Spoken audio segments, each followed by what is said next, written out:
When a family loses a father, it's a tragedy. But no one in my family expected the tragedy to run so deep. The death of my father was a piece in a puzzle that plagued my family for years.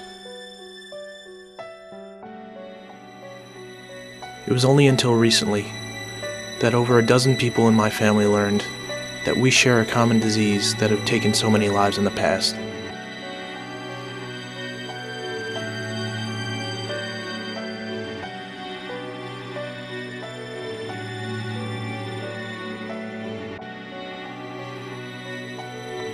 We are unique, but we are not alone, and our voices must be heard to save others.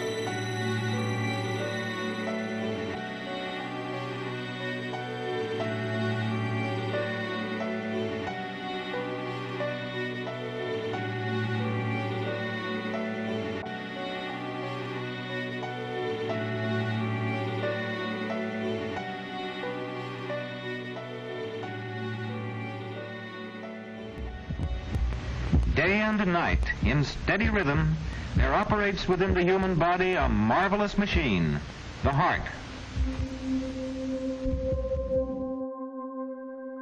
When I tell people I have longqt syndrome, they tend to get a confused look on their face.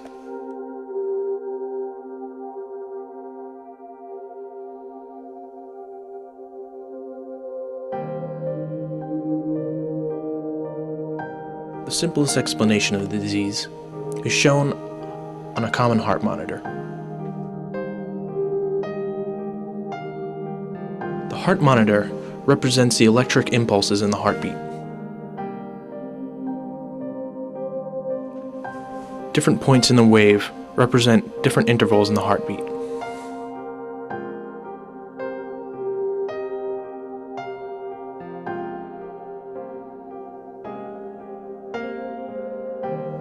When the heart is fully pumped with blood, it is called the Q interval. When the heart is relaxed, it is the T interval.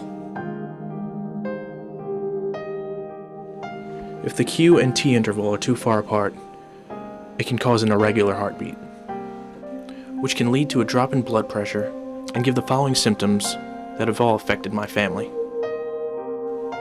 fainting, seizures, and sudden death.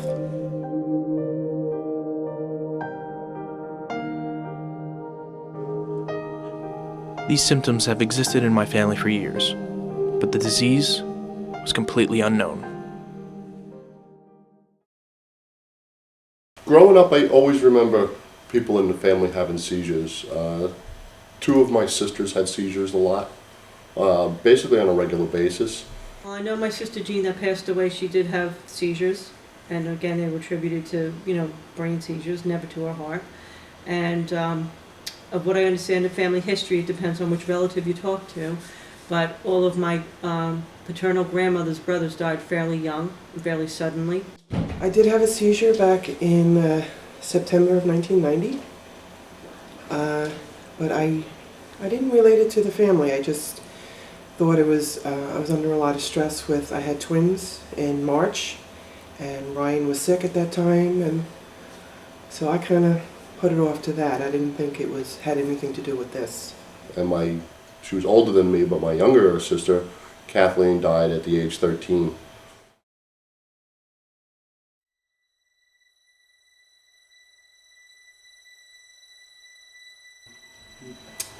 Kathy was my oldest sister by 1 year. She was 13, I was 12 at the time. She did have seizures when she was younger. No one understood why. I guess they all figured it was just the seizure thing. At 13, she was babysitting my oldest nephew, Brendan. I got a phone call in the middle of the night one night that from Uncle Mike that, "Where's Kevin?" Kevin was working, Dad was working midnights then, and he said, Where's Kevin? Where's Kevin?" I said, "He's working." And he hung up. And then a few minutes later he calls back again, "Tell Kevin to come home now. There's something wrong with Kathy. He has to come home now."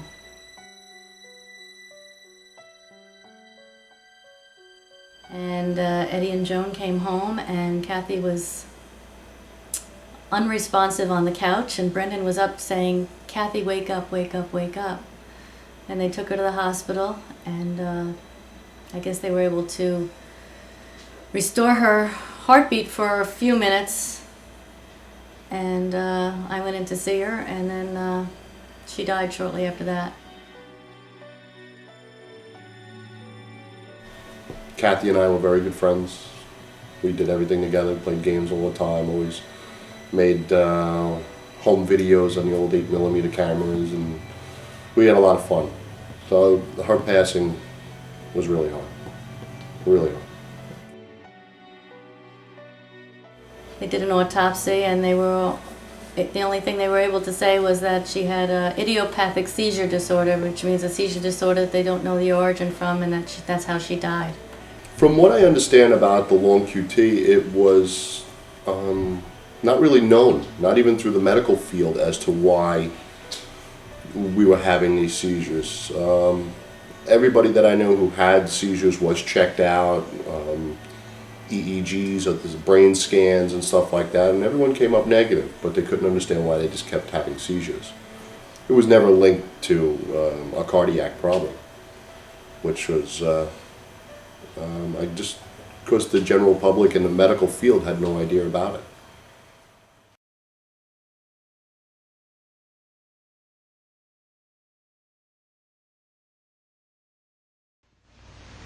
The heart is purely a muscular pump which maintains the circulation of our life's blood.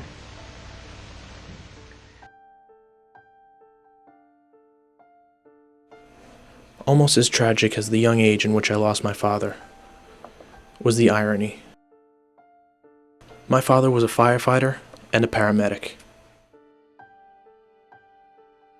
He lived his life saving others. When we suddenly lost him at age 39, things would have never been the same again.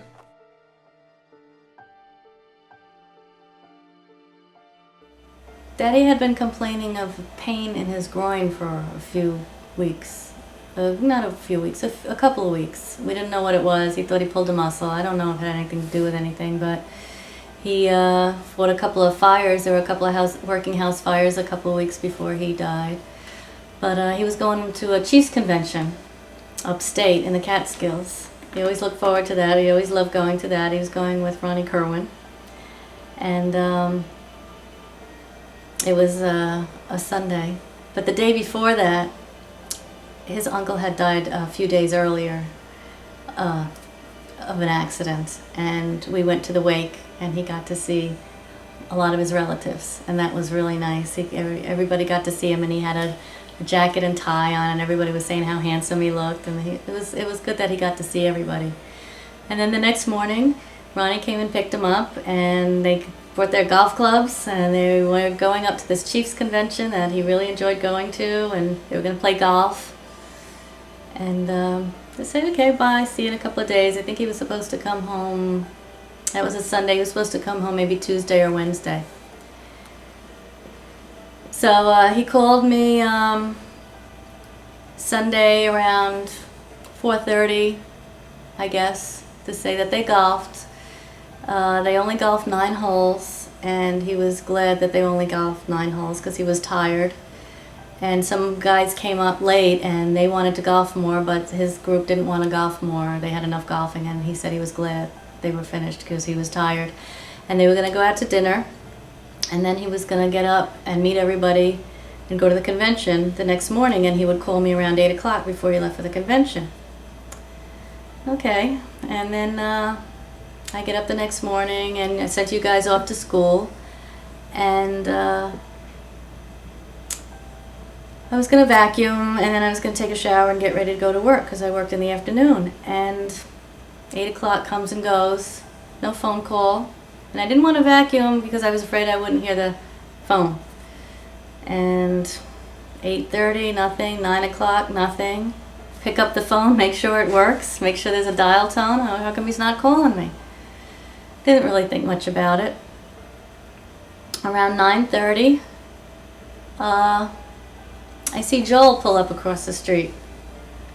And Joel would stop by occasionally during the day because Daddy would bring home his paycheck, or Joel would bring home Daddy's paycheck because they worked together.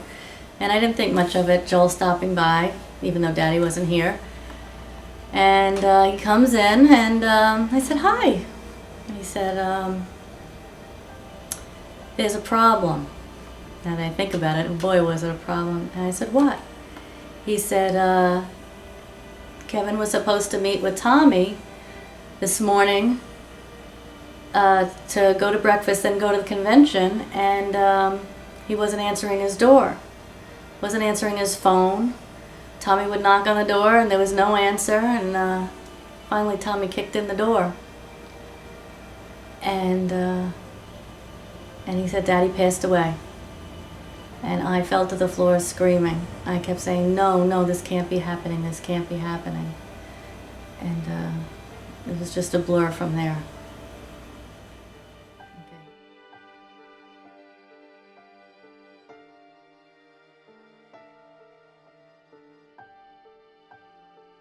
I had to figure out a way to tell the family. I knew that they were at Uncle Jack's wake, Daddy's uncle who died, and I remembered what church they were going to, what church was going to be involved in the funeral.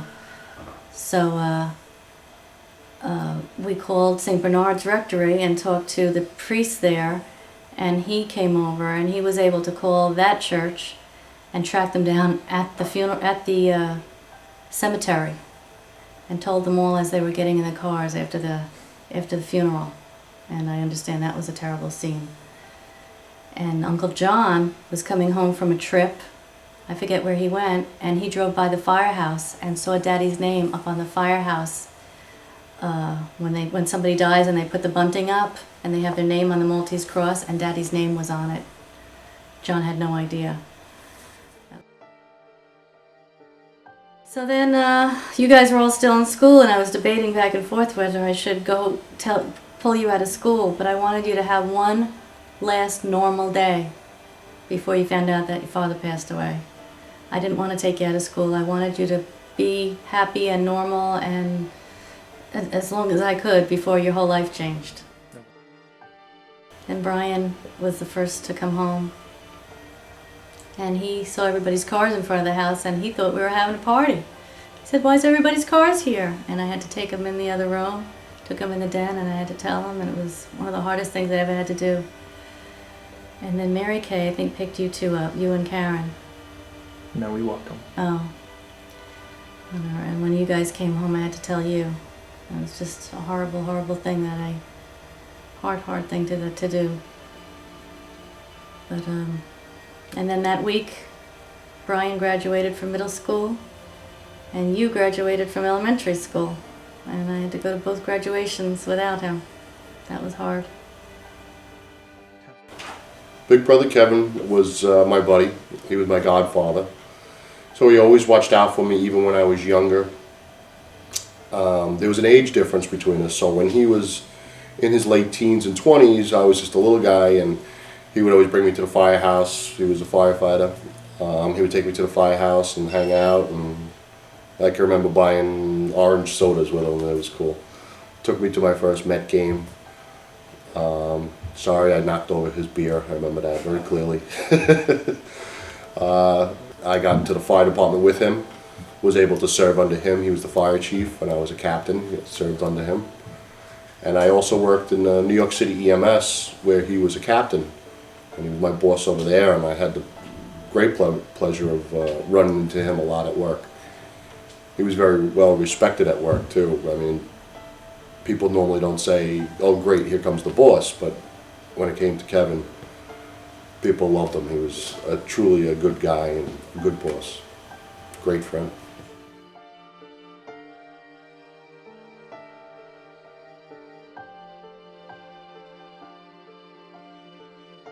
I found out that night, the coroner, he was sent to a coroner up in Sullivan County, and he called and told us, he talked to Grandpa, because I couldn't talk on the phone, that it was a bicuspid aortic valve.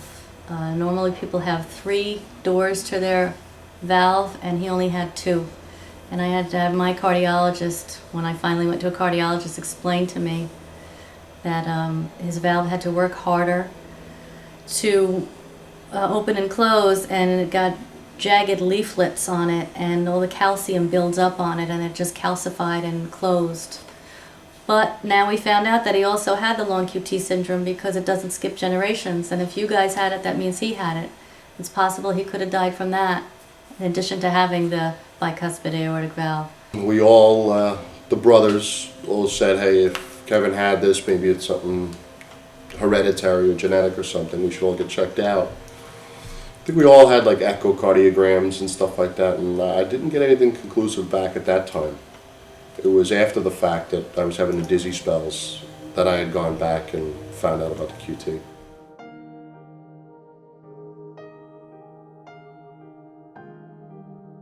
It was a couple of years later that I was feeling lightheaded one day, and my wife Lynn said, why don't you go to the doctor and get checked out while you're always dizzy?